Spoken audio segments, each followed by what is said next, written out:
smile without a reason why.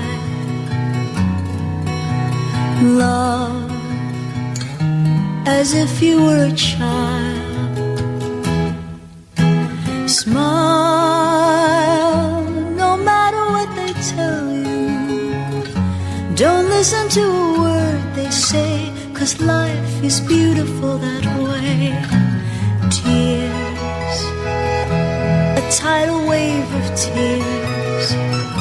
Cosas que importan. Ahí tenemos la sintonía como nos gusta tanto. Antonio, Antonio, desde aquí le mandamos un saludo a nuestro compañero Antonio, que ha estado con nosotros un puñado de tiempo y ahora está en otro lugar. Creemos que muy bien también. Nosotros fantásticos con Jesús. Estamos esta mañana. Lo habéis saludado, ¿no, Antonio? Cierto. ¿Has conocido a Jesús? Mañana, sí, nuestro compañero. Sí. Ya del otro día ya muy bien. Nos conocemos.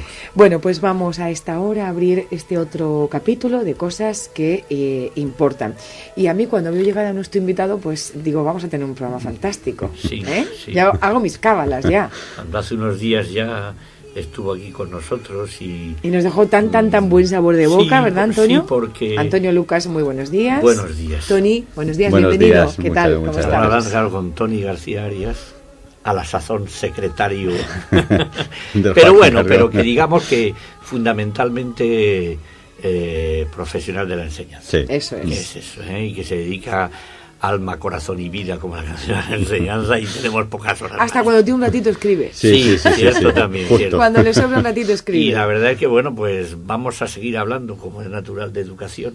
Muy bien. Y hacía ya bastantes semanas que quería yo hablar de uno de estos temas que afectan sobre todo desde la persona, desde que es ya muy pequeñita, empieza, por así decir, a darse cuenta de las cosas, que se escolariza, por decirlo de alguna manera, y se está dando un proceso que, hablando con Tony, pues miren ustedes, coincidíamos, no nos gusta, y es que quizás está amenazada la creatividad en la educación, en la enseñanza. ¿Cómo lo ves, Tony? La creatividad en educación siempre ha estado penalizada. Porque principalmente lo que se entiende por educación es una transmisión. Y la palabra creatividad ya parte de creación. Y crear, lo que se dice crear, los alumnos crean más bien bastante poco. Reciben mucho, pero crear prácticamente no hay ámbitos, ¿no? donde hay creación. Hoy en día todavía hay un error desde mi punto de vista, en la perspectiva educativa, con el tema de la creatividad. Yo pienso que antes y ahora se sigue fomentando la idea de que la creatividad única y exclusivamente está asociada a las artes plásticas. Efectivamente. Es verdad. O sea, cuando decimos creatividad, los niños pues creativos... Además lo que nos viene a la mente, Nos viene a la mente lo primero, pues el dibujo y poco más. Y poco más. Nada más. Esa música, quizá un poquito. Pero no pensamos en poesía. Efectivamente. No pensamos en poesía, no pensamos en un relato, no pensamos siquiera, fíjate que es importante, la creación en las ciencias, porque si no hubiera creación en las ciencias seguiríamos en las cavernas. No sé dónde estaríamos. Efectivamente. Claro. Entonces, cuando hablamos, por ejemplo, de Einstein, podemos decir que aparte de un grandísimo matemático, un grandísimo científico, era una persona muy creativa. Bueno, pues la creatividad en todas esas ramas desaparecen. Solo está en el ámbito de la educación plástica, donde, bueno, todo es libertad, donde el niño puede desfogarse un poco y poco más. Y yo diría, y es algo que hay que fomentar desde bien chiquitito, ya en casa. Sí, ¿no? sí. Somos los papás, somos complementos en el cole, y luego cuando lo recibes tú, que los has visto que llegan allí chiquitillos, en este ámbito, ¿para qué, no? Claro. Porque es como que hay que pulirlo, que hay que ir verbrando y luego se desvía con mucha frecuencia, no es fácil. Y luego, incluso cuando llega a ámbitos ya como el mío en secundaria, entonces lo que has dicho tú, las artes plásticas, la música, aquellas materias que tocan más el mundo, por así decirlo, el mundo intelectual o espiritual, o como quieras llamarlo, quedan en un segundo plano. Y ya sin desmerecer, y entonces ya para qué. Ya desaparece completamente. Claro, no hay más. Entonces, en todo esto no hay una contradicción, porque yo creo que has sentado las bases, es decir, tan importante es la creatividad en el ámbito científico, como matemático, como en el ámbito del arte. Igual de importante. Claro, La creatividad está en todos los ámbitos de la vida. Para montar un negocio hay que tener una cierta creatividad. Creativo, claro. Para que funcione bien. Además de valiente, en estos tiempos, además valiente. En este tiempo, ahora hay que unir dos cualidades. Ahora muchísimo. Y en todos los ámbitos lo es. Entonces, en educación nos perdemos siempre en asociar la creatividad con las artes plásticas. Prácticamente no hay ningún colegio y muy poquitos institutos donde se dé cabida a experimentos científicos, a experimentos con electrónica, o incluso a teorías filosóficas, que también es creación. Sí, también es creación. Y esa parte no existe, la hemos eliminado completamente. Y oye, Tony, y eso es culpa, por así decirlo, por ir cerrando un poquito el tema, es culpa de que hay unos temarios muy estrictos que te exigen que no te puedes salir de ahí el docente, el papá o el mismo nene, que se ve desbordado y dice, es que, y el profe dice, es que como no de este tema no llego, y luego vienen mis jefes y me dicen ¿qué? El problema del libro de texto, que es un tema que también había que abordar, hombre, lógicamente un libro de texto facilita mucho la tarea docente, pero también la limita mucho. Porque incluso padres, incluso profesores piensan que un buen profesor es aquel que termina el temario y le da tiempo a repasar. Sí, al final. Y luego los padres, incluso si tú no terminas el temario, te dicen, ¿para qué hemos comprado el libro? Si al final no sirve para nada. Nos estamos esclavizando con el libro de texto. Porque y no digamos, Tony, incluso aquellos que a mí me gusta, a mí me has tocado en el bebé, porque a mí me gusta saltarme el temario. Yo el temario es que bueno. Antonio, eres un transgresor. Yo sí. Sí, estás fuera de la ley educativa. Pues que me oigan bien y me echen, además, pero yo seguir a pie juntillas un libro, página tal, que algunas veces los chavales me preguntan, claro, un chaval pequeño tiene que guiarse por alguna... Claro. Pero cuando llegan, yo me llego a poner algunas veces inquieto cuando me dicen, ¿por qué página vamos? Digo, Dios mío. O sea, que yo no voy por página, entonces le digo, sí, mira, niño, por aquí, por esta página, en este ejercicio, ve haciéndolo tú cuando hay que hacer alguna cosa, pero prefiero que vayan un poquito. ¿Eso no es un poco demasiada libertad y a lo loco? El tema creatividad, entenderlo así. Vamos a ver, para que haya creatividad tiene que haber un espacio de creatividad. Tú no puedes intentar... ¿La creatividad, Tony, se puede enseñar? ¿Hay una técnica para enseñar a una...? Porque o nacemos creativos, esto va en nuestro ADN. Hay quien dice que todos los seres humanos somos creativos. Yo en parte creo que tiene una cierta base razonable, pero sin embargo lo que no estoy de acuerdo es que ahora pensemos que todos los niños son genios, porque no lo son. Una cosa es que tú tengas unas buenas capacidades para un determinado ámbito, para un determinado tipo de inteligencia, y otra cosa es que llegues a ser un genio. Hay grandísimos jugadores de fútbol, pero muy pocos como Maradona. Y muy grandes jugadores de baloncestos, pero muy poquitos como Magic Johnson. La genialidad es una particularidad que está al alcance de muy poquitos. Sin embargo, sí que un ambiente creativo ayuda también a crear. Tú cuando estás en un ámbito donde alrededor tuya hay creación, hay arte, eso fomenta tu espíritu creativo. Y eso es cierto. Y en los centros no existe. No hay ese ámbito creativo, no hay nada que pueda el niño decir, bueno, esto me incita a mí a crear algo, porque son 4 pasillos, aulas, 4 postes y poco más. Entonces, en ese sentido, pues incluso en Estados Unidos hay una cierta tendencia a convertir los centros educativos en centros completamente culturales, es decir, donde pueda haber campo para la literatura, para la investigación, para la experimentación científica, y que el niño pueda pasar por todos esos, digamos, rincones o talleres o pequeños museos para que todo eso les incite a crear. Y eso requiere Eso requiere, aparte una inversión tremenda, un cambio total de concienciación del profesorado. Ahí funcionando por ahí un tal que hemos hablado más de una vez, Ken Robinson, ¿verdad? Magnífico. Que es el magnífico maestro en esto. ¿Por qué no nos cuentas alguna butad que dice que es Robinson, de esas muchas? Porque a mí me pasma cuando lo veo. Lo pueden ver oír ustedes y verlo en YouTube, ¿no? Pero para situar a nuestra audiencia, porque seguro que hayas dicho un nombre y habrá personas interesadas. Vamos a situarnos. ¿Quién es? Bueno, dilo tú. Bueno, Ken Robinson es un experto en creatividad, y un experto en educación. Está reconocido dentro de todas las instituciones para elaborar programas de investigación, programas de creación, emoción incluso, y es una persona que en el ámbito educativo hoy por hoy tiene muchísimos defensores y también muchísimos detractores. A mí me parece una persona que sí que ha entendido exactamente lo que es la educación, porque él principalmente habla de que la educación no tenemos que darla tal como la concebimos hoy en día, sino años vista. Es decir, lo que nosotros vamos a educar, lo que nosotros estamos educando hoy en día va a valer para los futuros ciudadanos. Es decir, un niño que entre hoy en infantil de 3 años, dentro de 30, estamos hablando del año 2044, 2045, va a ser la sociedad como es hoy en día, va a ser el aprendizaje como es hoy en día. Entonces, él piensa que hay que anticiparse un poco al futuro para saber lo que van a necesitar. Lo que van a necesitar esos niños. Efectivamente. Entonces, él parte de que la configuración en materias que tenemos actualmente, como principalmente lengua, matemáticas o conocimiento del medio, geografía e historia, pues toda esa pirámide, digamos, de valores o estructura que hay en los currículums, que no debería ser así. Es decir, que debería haber una igualdad en todos los ámbitos educativos, tanto en lengua como en matemáticas, pero también las artes deberían de tener su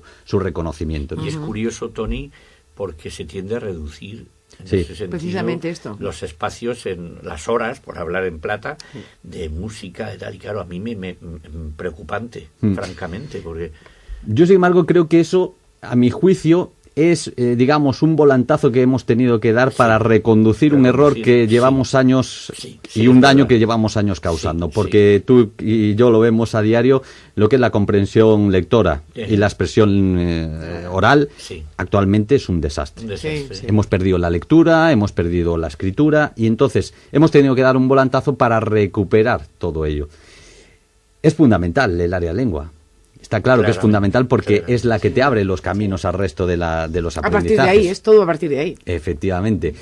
Pero claro, si hubiéramos tenido un currículum equilibrado y hubiéramos dado importancia a lo que teníamos que haberlo dado, hoy en día podíamos abrir mucho más campos, pero sin embargo tenemos que recular y dar vuelta atrás para decir que los alumnos están perdiendo completamente y este panorama, el norte. Claro, este panorama que en Robinson lo ve desde los Estados Unidos, ¿no? Sí.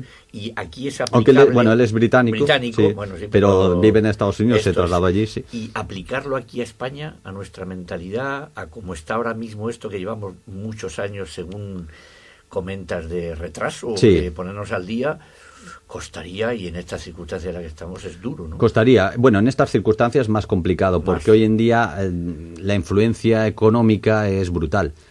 Prácticamente la OCDE, en todas sus finalidades para la educación, principalmente habla de crear ciudadanos con ciertos conocimientos económicos y con iniciativa económica más que otra cosa, y se ha quitado todo lo demás.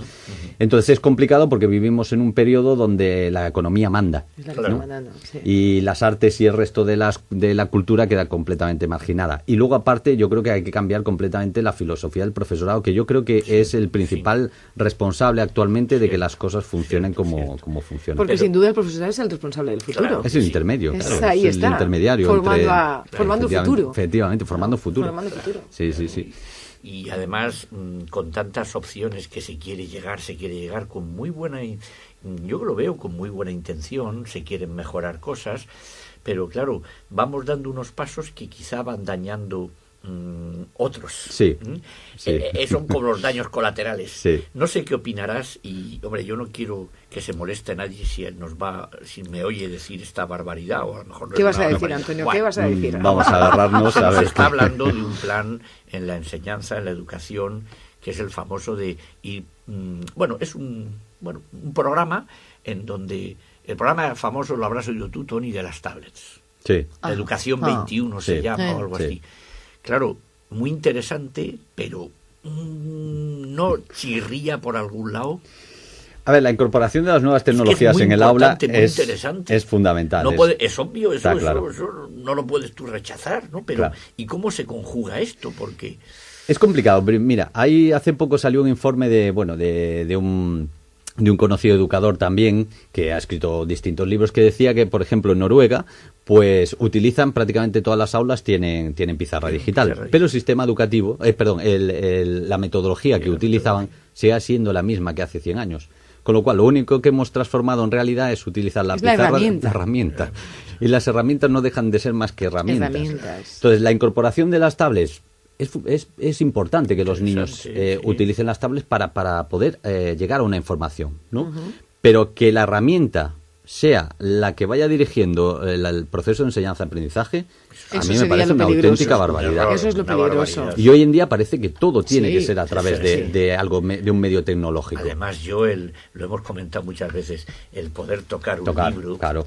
El poder leer cuando oyes en el aula cosas como esta, que le preguntas a un chico que te formule en un ejercicio, usa el verbo me gusta con una actividad, y llega alguno y te dice, pobre tico, no dice, no me gusta nada, y llegan a decirte, odio la lectura. Bueno, claro. Claro, cuando es todo más fácil, no sé, estamos peleando entre dos aguas y cómo salir de esto, porque las intenciones son buenas y con pocas posibilidades económicas son buenas, claro, meter todo ahí, la creatividad, ¿no suena un poco a utopía? Es que ahora mismo los docentes nos estamos metiendo con 50.000 cosas diferentes, hay que recuperar la comprensión lectora, hay que introducir las nuevas tecnologías. Hay que saber inglés. Ahora hay que saber inglés, porque bueno, hasta dentro de unos años que se nos ocurra que sepamos chino. Entonces, hay que meter también la creatividad, hay que meter la emoción. No cabe todo, es imposible, no se pueden abarcar tantos ámbitos, ¿no? Entonces, hay que hacer una digamos, estructura equilibrada de todo lo que tenemos que enseñar, ¿no? Y en este caso, por ejemplo, en el tema de las nuevas tecnologías, uno de los principales problemas es que creemos que la nueva tecnología es la que enseña, ¿no? Y no es cierto, la tecnología es el medio a través del cual, ¿no? Por ejemplo, cuando hablamos de que los niños pueden acceder a una biografía gracias a Internet en un momento inmediato, y es cierto, y es fantástico, y es maravilloso, pero que tú puedas acceder a una información no significa que tú sepas ni analizarla, ni resumirla, ni hacer absolutamente nada con ella. Yo puedo acceder ahora a un manual de medicina forense, y con un clic accedo. Pero eso no me capacita a mí para hablar luego de medicina forense, porque no tengo ni la más mínima idea. Entonces, el proceso importante es que los docentes enseñemos a analizar textos, a resumir textos, a comparar textos, y todo eso que utilicemos en la herramienta está bien, pero la finalidad no es utilizar la herramienta. Utilizarla, claro. Da igual que lo hagan a través de una enciclopedia de toda la vida física, o a través de la web. Es que es absolutamente entonces, indistinto. Tony, ¿tú cómo lo ves? El primer paso para abrir camino aquí, aunque sea, si cabe en todo este mundo que nos invade, que nos están dando, lo tiene que dar el docente, que es importantísimo, claro, pero ¿en qué ámbito? El docente, que se cuente con él, pero ¿qué primer paso es fundamental para esto llevar? Porque claro, resulta ahora mismo, si me permites la palabra, como decimos aquí en Murcia, un mejunje tal. Tremendo. Ahí, tremendo. No hay por dónde engancharlo, ¿no? Y claro, dice, lo que tú decías, ¿y a dónde me agarro ahora mismo? Claro. Y yo les suelto una charla a los chavales, en vez de francés, de hablar de lo que dice el texto castellano. El otro día les hablaba, no sé si de Lope de Vega o de quién, menos mal que no metí la pata y dije de quién era, pero dije esa frase que a mí me decían en el cole muy pequeñito, despacito y buena letra. ¿Te acuerdas de ese poema? Sí, que hacer las cosas bien, tal. Y se lo decía y me miraban todos diciendo, Antonio claramente se ha vuelto viejo. Se le ha ido ya completamente. Ha perdido la olla. Y estar un rato hablando de estas cosas es una maravilla. O sea, ¿por dónde tiras, Tony? Es complicado porque además, tal como está estructurada la enseñanza, prácticamente casi todas las horas se las come el temario. Claro, entonces, ¿dónde tengo yo cabida para hacer un proyecto de investigación con los niños? ¿Dónde tengo yo cabida para meter que hagan yo qué sé, pues... introducir emociones. Introducir emociones. Sí. ¿Cómo hago todo eso? Pues se hace partiendo de que el temario, al fin y al cabo, hay cosas dentro del temario que no son importantes. Claro. Que no las vamos a utilizar en nuestra vida. Un poquito ahí. Yo, a lo mejor, si no supiera hacer raíces cuadradas, yo no me afectaba mucho en mi vida ni en todo lo que he tenido que hacer. Hay muchos conocimientos que se transmiten que realmente hay que ponerlos en cuestión porque no son tan importantes. Entonces, si queremos dar cabida a todo eso, tenemos que reducir lo que es el temario, la transmisión de los contenidos, tenemos que reducirla drásticamente. Nosotros, como docentes, hemos asumido esa parte. Vosotros, como docentes, lo podéis hacer. Sí. Aunque también es cierto que los docentes hace muchos años asumimos las responsabilidades que en principio les tocaba a las familias. Y lo aceptamos. Sí, es verdad. Entonces, una vez que lo hemos aceptado en su momento, pues ahora no te queda más remedio que torear. Ya parece ellos. que es cosa vuestra. Claro, efectivamente. Por ejemplo, la educación emocional.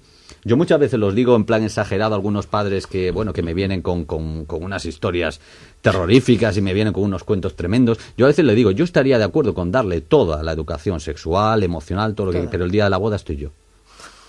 Soy el padrino. Efectivamente. El día de la boda Porque soy el si yo lo voy a educar en todos los ámbitos en los que los tienes que educar tú. Yo quiero lo bueno y lo malo. Claro, porque lo malo me lo estoy tragando, pero luego lo bueno lo vas a disfrutar tú. Es cierto. Y luego queda también por otro lado que hay muchos papás no solo preocupados por saber la continuidad, los que vienen a verte, al tutor y a hablar contigo, y luego está el problema de las notas. En las notas. Que además ahora cambian, ya no son sobresalientes, notable, ahora ya es del 0 al... El 0 no porque es traumático, pero del 1 al 10. Allá, Tony, si fuera como en Francia al 20 ya no volvemos Bueno, al locos. 20 ya sería una locura. Locos, Esto no sabemos ni por dónde por tirar. dos y a ver qué hace, pero el tema de las notas y el tema de, a tanto que se está diciendo asignaturas troncales, estoy de acuerdo, el lenguaje es fundamental, sí. Es fundamental, pero se puede prescindir de alguna manera, voy a decir otra barbaridad, de los exámenes y de las notas. A ver, yo en eso he tenido... Este es un tema también controvertido, que ha estado... Yo ahí tengo una dualidad que me recompone. A ver dónde nos situamos nosotros. Yo en realidad creo que el aprendizaje no requiere de unas notas.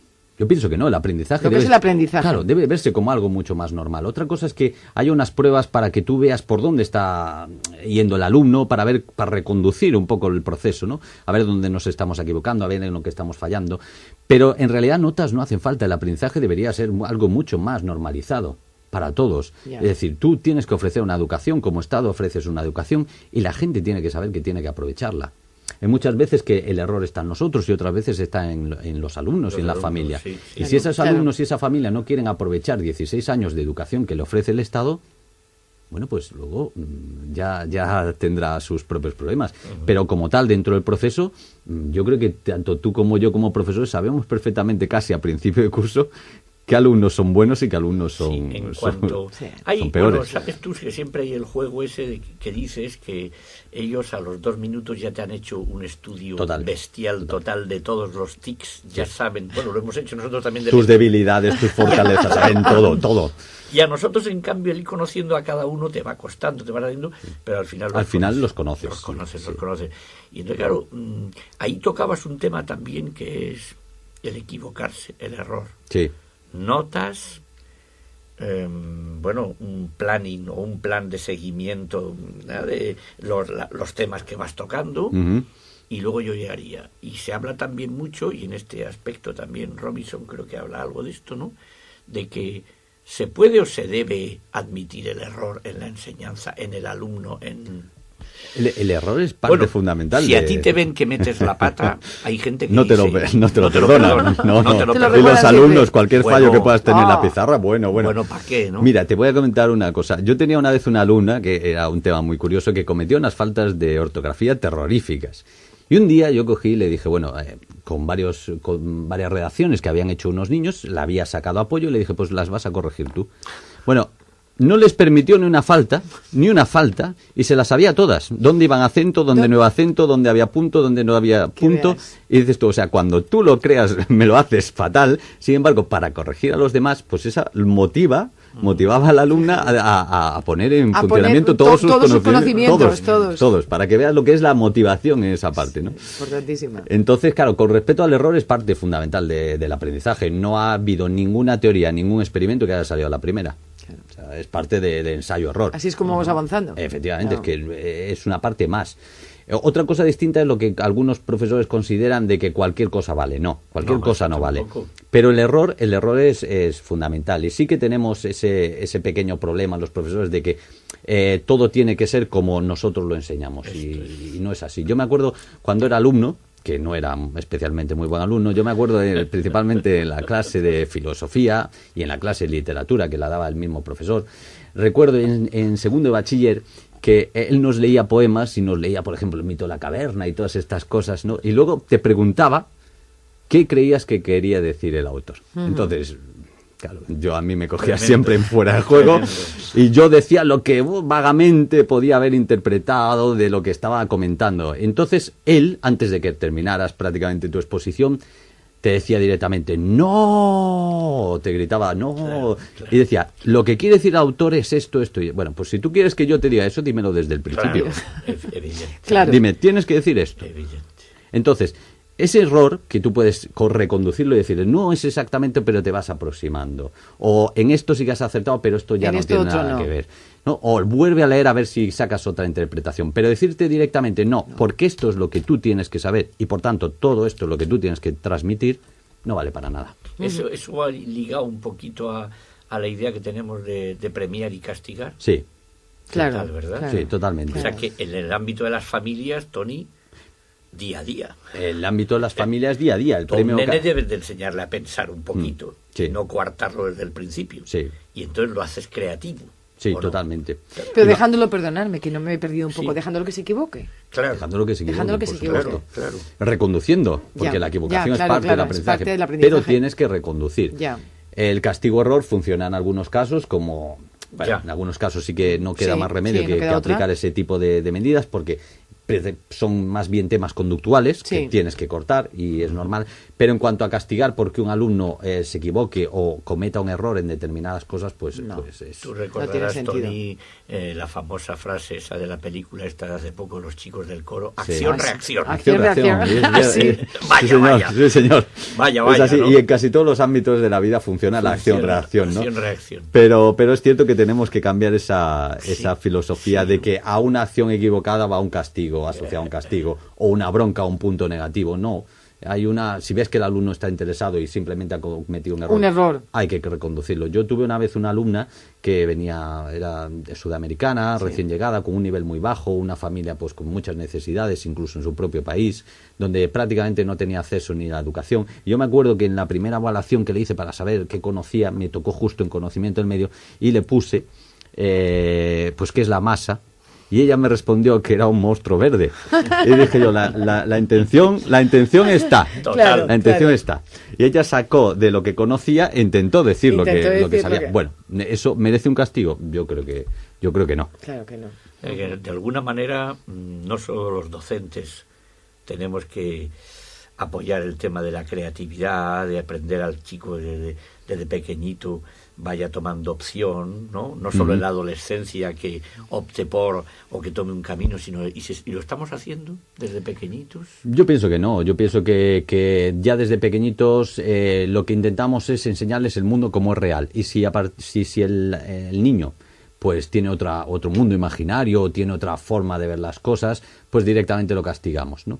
Entonces, por eso, perdona que te interrumpa, incidir más entonces en los cursos más bajos, en primaria, o claro, porque en el proceso de crecimiento mental y todo, eso va ligado, ¿no? Se calcula que el 90% de los alumnos que tienen entre 3 y 6 años se calcula que tienen una alta potencialidad para alguna materia. Ajá. Se calcula. Y a los 12 años solo el 10%. Solo el 10%. Bueno. Eso está claro, que quien lo aniquilamos somos los adultos, tanto en la familia como en la escuela. Claro. Entonces, claro, si tú empiezas a cortar al alumno desde muy pequeño y no le permites que él desarrolle su creatividad, no digamos que lo que hace rápido, aprisa y corriendo para pasar, sino la creatividad, si no se la permitimos, está claro que poco a poco desaparece del espíritu de la persona. La gruta llévanla ya y dirá, que me diga usted que... Efectivamente. Dígame usted esto. Podríamos seguir hablando claro horas y horas, sí, ya lo sé, aquí con estos dos maestros, pero tenemos que dejarlo porque llegan las noticias de la 1. En cualquier caso, Toni, yo creo que lo vamos a incorporar a estos micrófonos y puede, además, ¿verdad? Sabes bien que a mí me gustaría hablar también algún ratico sobre afectividad, que lo has tocado. La emoción, por es muy interesante. Es un tema que dejamos ahí en cartera y así decimos un hasta luego, no decimos adiós, que además es muy fea la palabra. Vamos a decir hasta luego. Toni, muchísimas gracias. Vamos a recordar que aquellas personas que hayan escuchado a Toni hoy y hace unas semanas que estuvo con nosotros, recordarán que además de maestro, es escritor y tiene un libro que está publicado y que podemos además comprarlo, me queda nada, comprarlo aquí en la librería Gala. Vamos a recordar el título es Manual para superar la adolescencia, para padres y adolescentes. Y para padres y adolescentes. Muy bien, pues era para recordarlo, Tony. Nos vemos, don Antonio Lucas, hasta la semana que viene. La semana que viene nos volvemos a ver. Volaremos.